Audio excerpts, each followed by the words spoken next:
మీ కుటుంబ శాంతి, ఆరోగ్యం, ఆర్థిక అభివృద్ధి కోసం రుద్రాక్ష మహాపూజలో తప్పక పాల్గొనండి. ఇప్పుడే నమోదు చేసుకోండి.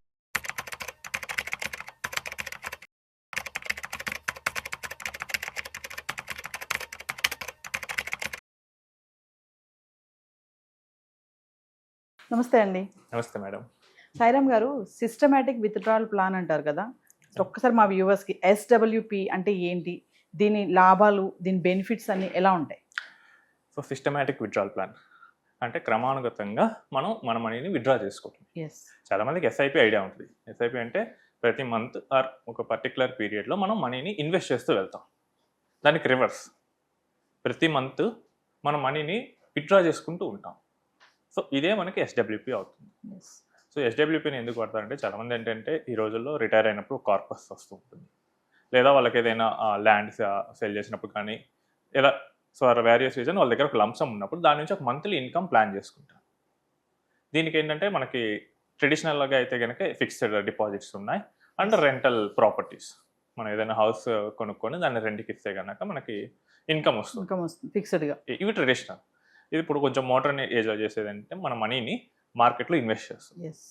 ఇన్వెస్ట్ చేసి ఎవ్రీ మంత్ మనకు కావాల్సినంత మనీని ఆటోమేటిక్గా మనకి అకౌంట్లో పడాలి ఒక పర్టికులర్ డేట్న అని మనం మ్యూచువల్ ఫండ్ కంపెనీకి ఇన్స్ట్రక్షన్ ఇస్తాం.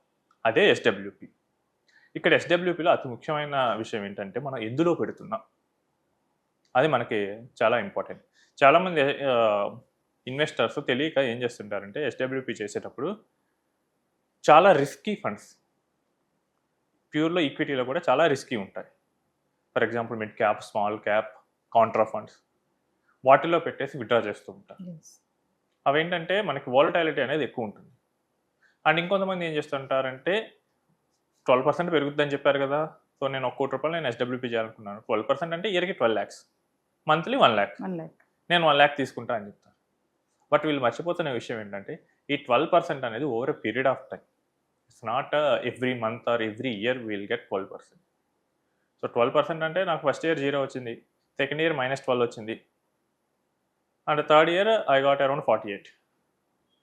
యావరేజ్ నేను 12 దగ్గరికి వెళ్ళిపోతాను. బట్ ఈ 12 నిజం అనుకోని నేను ఫస్ట్ ఇయర్ ఒక 12 lakhs, సెకండ్ ఇయర్ ఒక 12 lakhs తీస్తే నాకు -36 అవుతుంది. సో నా కార్పస్ ఎక్కువ పడిపోతుంది. సో ఎస్‌డబ్ల్యూపీలో మనకు మంచి రిటర్న్స్ రావాలనుకుంటే మన ఫండ్ సెలెక్షన్ అనేది చాలా ఇంపార్టెంట్. సో ఫస్ట్ మనం ఫండ్ సెలెక్షన్ గురించి చూద్దాం. ఎస్‌డబ్ల్యూపీలో ఫస్ట్ మనం చేయాల్సింది ఏంటంటే రిస్క్ తగ్గించుకోవాలి. మీరు ప్లెయిన్ ఫండ్ మీద కనుక ఎస్‌డబ్ల్యూపీ చేస్తుంటే కనుక go for a more safe fund like A balance advantage are a multi asset fund, లేకపోతే ఒక కొంత కేస్ వరకు బ్రాడర్గా డైవర్సిఫైడ్ అయిన ఒక ఇండెక్స్ ఫండ్ కానీ అలాంటి వాటి మీదకి మీరు వెళ్ళండి. అప్పుడు ఏమిటంటే అందులో వాలటైలిటీ తక్కువ ఉంటుంది. అప్పుడు ఏంటంటే మనకి ప్రిడిక్టబుల్ రిటర్న్ రావడానికి అవకాశం ఉంటుంది. And next rate of withdrawal. ఇప్పుడు నాకు 1 crore పెట్టి నేను 6% ఇయర్లీ విత్‌డ్రా చేసుకుంటా అంటే నాకు మంత్లీ 50,000 వస్తుంది. ఇదేంటంటే కొంత సేఫ్ విత్‌డ్రాల్ రేట్. ఈ 6 lakhs కన్నా ఈ 6% కన్నా నేను ఎంత తక్కువ తీసుకుంటే నేను అంత ఎక్కువ సేఫ్గా ఉంటాను. కొంతమందికి ఏంటంటే మేబీ వాళ్ళు విలేజెస్లో ఉండేవాళ్ళు ఉండొచ్చు, లేకపోతే చిన్న టౌన్స్లో ఉండేవాళ్ళు, వాళ్ళకి 50,000 అక్కర్లేదు, వాళ్ళకి ఏంటంటే ఒక 30,000 సరిపోతుంది. సో అలాంటి వాళ్ళకు 4% విత్‌డ్రా చేసుకుంటే సరిపోతుంది. బట్ ఈ 6% దాటి విత్‌డ్రా చేస్తుంటే మనం రిస్క్లోకి వెళ్తున్నట్లయితే సో ఇక్కడ నుంచి ఎవ్రీ 1%కి మన రిస్క్ అనేది కన్సిడరబుల్గా పెరుగుతుంది. మన క్యాపిటల్ ఎరోడ్ అయ్యే ఛాన్స్ ఉంటుంది. ఇప్పుడు లాస్ట్ 2 years నుంచి మార్కెట్స్ ఏం పర్ఫామ్ చేయలేదు. సో నేను ఈక్విటీ ఫండ్లో పెట్టాను. ఎవ్రీ మంత్ నేను ఒక 1% తీసుకుంటా ఉన్నాను. ఈరోజు చూసుకుంటే 2 years అయిపోయింది. నా ఇన్వెస్ట్మెంట్ ఏమో 1 crore పెట్టాను, నేను విత్‌డ్రా చేసిందేమో 24 lakhs, 76 lakhs. అండ్ మార్కెట్ కొంత నెగిటివే ఇచ్చింది. మనకి 85,000 సెన్సెక్స్ నుంచి 76,000, ఇంకా 10% తక్కువ, అంటే 70 lakhs నాకు మిగలొచ్చు. సో మన ఫండ్ రాంగ్ అయ్యి ఆ విత్‌డ్రాల్ రేట్ కనుక రాంగ్ అయితే కనుక మన కార్పస్ తొందరగా అయిపోయే రిస్క్ అనేది ఉంటుంది.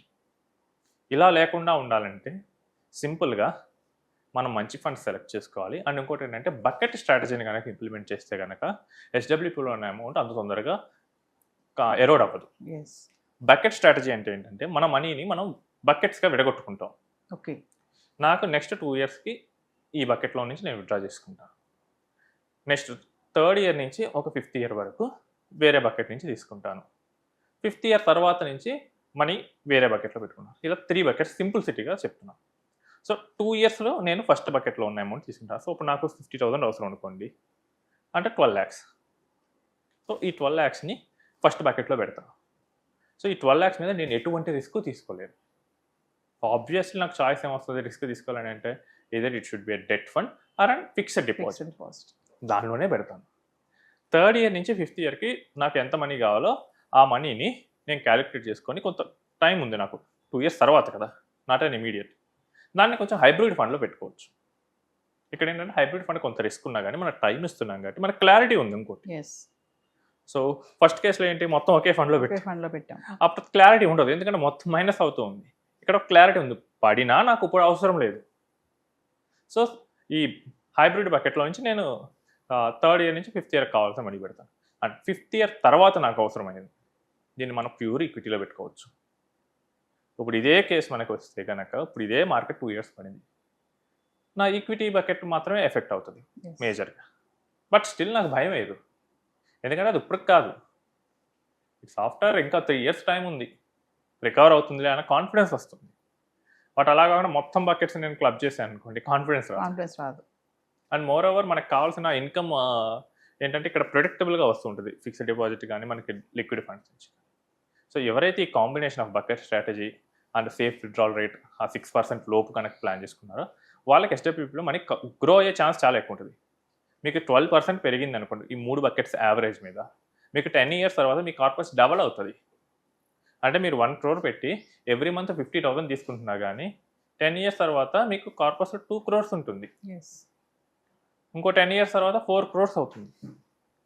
మనకు ఖర్చులు పెరిగాయి అనుకోండి, మనం కూడా విత్డ్రాల్ రేట్ పెంచుకోవచ్చు. అలా కాకుండా నాకు ఇష్టం వచ్చిన ఫండ్స్లో పెట్టేస్తాను, నేను మొత్తం నాకు 12% తీసుకుంటా అంటే మీ money 10th year or 15th year కల్లా మొత్తం అయిపోతుంది. రిటైర్ అయిన వాళ్ళు ఇంకా చాలా జాగ్రత్తగా చూసుకోవాలి, ఎందుకంటే post retirement 20-25 years of life ఉంటుంది. అండ్ వీళ్ళొక్కలే కాదు, వీళ్ళకి మళ్ళీ స్పౌస్ ఉంటారు. సో స్పౌస్కి లైఫ్ లాంగ్ కూడా మనం ఇన్కమ్ వచ్చేటట్టు ప్లాన్ చేసుకోవాలి. సో మనం కరెక్ట్గా ఫండ్స్ ఐడెంటిఫై చేసుకొని రిస్క్ తగ్గించుకొని మనం కనుక విత్డ్రాల్ స్ట్రాటజీ కనుక ఇంప్లిమెంట్ చేస్తే మనకు ఎక్కువ రిటర్న్ అనేది తీసుకోవచ్చు. దీనిలో ఫండ్ సెలెక్షన్ అనేది very important. Fund selection strategy, bucket అనేది స్ట్రాటజీ, అందులో మళ్ళీ హైబ్రిడ్ ఫండ్స్, నెక్స్ట్ ఈక్విటీ ఏంటంటే diversified fund. So fund selection and strategy will give a better return. ఎందుకంటే ఏదో ఒక స్ట్రాటజీ ఉన్నోళ్ళు స్ట్రాటజీ లేని వాళ్ళ కన్నా బెటర్గానే చేస్తారు. Thank you. రైట్.